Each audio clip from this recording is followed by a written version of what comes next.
So good evening traders, we are with the chart of Tech Mahindra और ये लगा है वन डे के फ्रेम पे। फ्रेम को चेकआउट कर लिया करिए कि किस फ्रेम पे एनालिसिस हो रही है। ये वन डे के फ्रेम पे लगा हुआ है और आज मैं आपको दिखाता हूँ कि किस हिसाब से ट्रैप्स बनते हैं एफ एन ओ में एंड किस हिसाब से प्रॉफिट्स बनते हैं। मतलब 2x 3x 4x तक जाते हैं इनकी चीज़ें।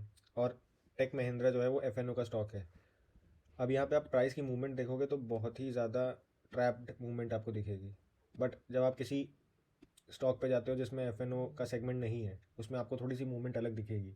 प्राइस एक्शन दोनों में फॉलो हो रहा होगा, बट जो एक शॉर्ट पीरियड पे जो कवरिंग्स है या मतलब ब्रेक करने का सीन है प्राइस को, या रेजिस्टेंस लेने का सीन है प्राइस को, वो बहुत ज़्यादा कॉम्प्लिकेटेड हो जाता है। मतलब वहाँ पे थोड़ी सी ज़्यादा एनालिसिस आपको करनी पड़ती है एंड थोड़े से ज़्यादा कन्फर्मेशंस भी लेने पड़ते हैं। एंड यहाँ पे थोड़ी सी ज़्यादा साइकोलॉजी भी आपको लगानी पड़ती है कि बायर्स क्या कर रहे हैं एंड सेलर्स क्या कर रहे हैं।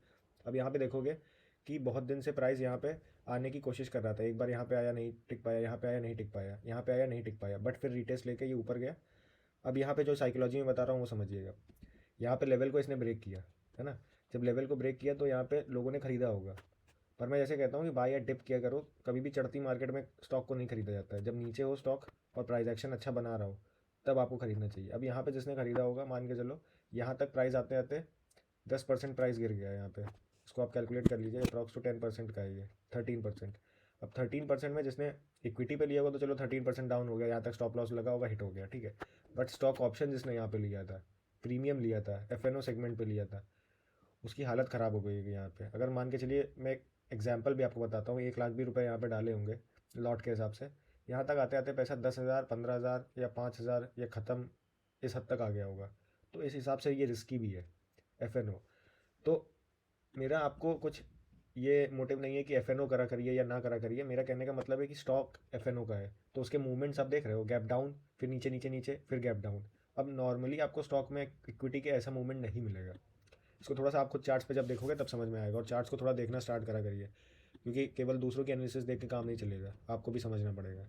अब आप देखोगे प्राइस फिर से नीचे आया, यहाँ पे ब्रेकआउट हुआ था, फिर नीचे गया। अब डिप पे जिसने खरीदा होगा, अब यहाँ देखिए कितना अच्छा मूवमेंट मिला, यहाँ पे 2x 3x मूवमेंट मिल गया होगा। मतलब आपका जो प्रीमियम है वो अप्रॉक्स 2x 3x हो गया होगा।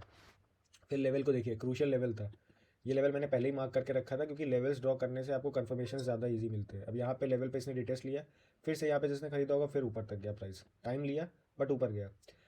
फिर यहाँ पे देखो लोगों को ट्रैप किया, ट्रेंड लाइन, ये जो ट्रेंड लाइन थी इसका ब्रेकडाउन यहाँ पे हुआ, ब्रेकडाउन के बाद प्राइस यहाँ तक चला आया। अब यहाँ कुछ दिन तक प्राइस ने लोगों को फंसा के रखा।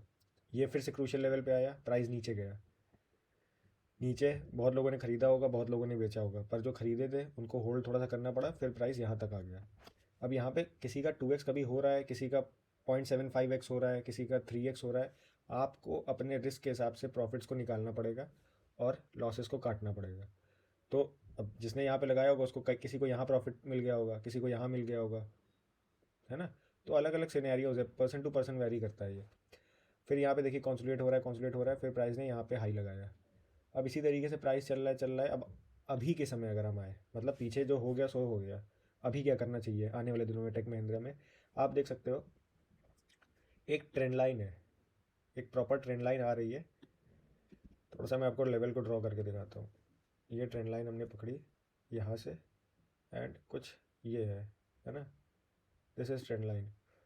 अब ये वाली ट्रेंड लाइन आप देखोगे, जब इस पे आया था तो ये पूरा नीचे तक नहीं आया बट मूवमेंट दे दिया, बट इस बार नीचे तक आया था।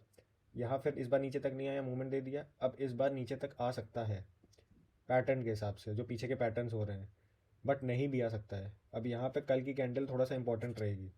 कल है 7 मार्च, कल आप देखिएगा कि कैंडल अगर ग्रीन क्लोजिंग देती है अच्छी, या आने वाले दिनों में एक ग्रीन क्लोजिंग देती है, इस लेवल के नीचे अब नहीं जाती है, तो फिर से आप एक ऊपर का मूव एक्सपेक्ट कर सकते हो, क्योंकि टेक महिंद्रा के नंबर्स भी अच्छे हैं। और थोड़ा सा आप फाइनेंशियली भी देखोगे तो आपको थोड़ी चीज़ें समझ में आएंगी। बट शॉर्ट टर्म पे इतना ज़्यादा फाइनेंशियल्स पे हम डिपेंडेंट नहीं रह सकते, मतलब एक हफ्ते के लिए, 5 दिन के लिए इतना ज़्यादा हम डिपेंडेंट नहीं रह सकते फाइनेंशियल्स पे। तो थोड़ा सा कैंडल कन्फर्मेशन यहाँ पे लेंगे। अगर कैंडल कन्फर्मेशन आ जाती है तो आने वाले दिनों में एक अच्छा मूव मिलेगा आपको। लाइक यहाँ से भी अगर हम लें तो 8-9% का मूव है। और टेक महिंद्रा ऐसी कंपनीज है कि ये इतनी तेज़ नहीं गिरेंगी, ये सब कम रिस्क की कंपनीज होती हैं। अब मान के चलो कोई ऐसा स्टॉक है, कोई A to Z स्टॉक आपने मन में सोचा, जैसे पेनी स्टॉक है कोई, है ना। तमाम होते हैं, आप देखते होंगे कि जिनके मूवमेंट्स ऐसे होते हैं कि कभी एकदम से ऊपर चले जा रहे हैं, कभी एकदम से नीचे आ जा रहे हैं, कंपनी का किसी ने नाम नहीं सुना है, फाइनेंशियल्स में कुछ दिख नहीं रहा है, पेपर्स में कुछ है नहीं और स्टॉक मूव कर रहा है, तो उन स्टॉक्स में इन्वेस्ट करने से अच्छा है कि आप इन स्टॉक्स में इन्वेस्ट या ट्रेड कर सकते हो जिनमें थोड़ी सी कंफर्मेशन है कि कंपनी स्ट्रांग है, मैनेजमेंट है इनके पास जो कि वर्क कर रहा है और अच्छे कॉज के लिए वर्क कर रहा है। तो यही चीज़ें इन्वेस्टर्स को और अट्रैक्टिव बनाती है और ट्रेडर्स को भी अट्रैक्टिव बनाती है कि अपॉर्चुनिटी है इसमें। तो जैसे मैंने बताया, अगर ग्रीन एक कैंडल देती है यहाँ पे कंफर्मेशन, आप ऊपर के लिए देख सकते हो, और अगर ट्रेंड लाइन का सपोर्ट लेने आती है, थोड़ा सा कंसोलिडेट करती है, तो भी आप इसके लिए रुक सकते हो। दोनों सिनेरियोज हैं आपके पास टेक महिंद्रा में आने वाले दिनों में। और जो ये मैंने पीछे से साइकोलॉजी बताई है बायर्स एंड सेलर्स की, किस हिसाब से मूव किया है, इसको थोड़ा सा रिलेट करके चलिएगा, क्योंकि यही मेरी बस एक चीज़ है जिसको मैं फॉलो करता हूँ। और मैं देख रहे होगे कोई इंडिकेटर नहीं लगाया, कुछ नहीं लगाया है। एक ये पिवट है, पिवट के हिसाब से थोड़ा सा देख लेता हूँ कि लेवल्स कहाँ पे या थोड़ा सा रेजिस्टेंस कहाँ पे ले सकता है, R2 R1, दैट्स इट। इससे ज़्यादा मेरा कोई इंडिकेटर का यूज़ करने का कोई मोटिव नहीं है। प्रॉपर प्राइस एक्शन के हिसाब से मैंने चार्ट को आपको समझाया और इसी तरीके से मैं देखता हूँ। आप एकेडमी में देखोगे मैं परमानेंट स्टॉक्स अपलोड करता रहता हूँ। जिन्होंने एकेडमी नहीं ज्वाइन करी है, देखो ज्वाइन द एकेडमी, कि आपको जो अपॉर्चुनिटीज़ है मार्केट में स्टॉक्स में, 5-6 हज़ार स्टॉक्स में आप रोज़ तो चार्ट देखोगे नहीं, मैं इसको फिल्टर आउट करके आपको वहाँ पे प्रोवाइड करता हूँ। तो it is easy for you to select the stocks within दो सेलेक्टेड स्टॉक्स। 5 से 6 हज़ार में सेलेक्ट करने से अच्छा है कि आप 10 से 15 में करो, तो कन्फर्मेशन और हो जाती है। थोड़ा सा स्मार्ट वर्क किया करो, because this is a business. ये आपका कोई वो नहीं है कि ड्रीम 11 हो या कोई गेमिंग ऐप हो कि जिस पे आप चीज़ों को कंटिन्यू कर रहे हो कि अरे चलो ठीक है, बन जाएगा या तो बन जाएगा, या तो चला जाएगा तो चला जाएगा। यहाँ पे ये मामला नहीं रहता है। तो इन चीज़ों पे थोड़ा सा ध्यान रखिएगा। I have share Tech Mahindra analysis. I hope आप समझे होंगे कि आने वाले दिनों में किस हिसाब से ये मूवमेंट ले सकता है, और उसी एनालिसिस पे रहिएगा।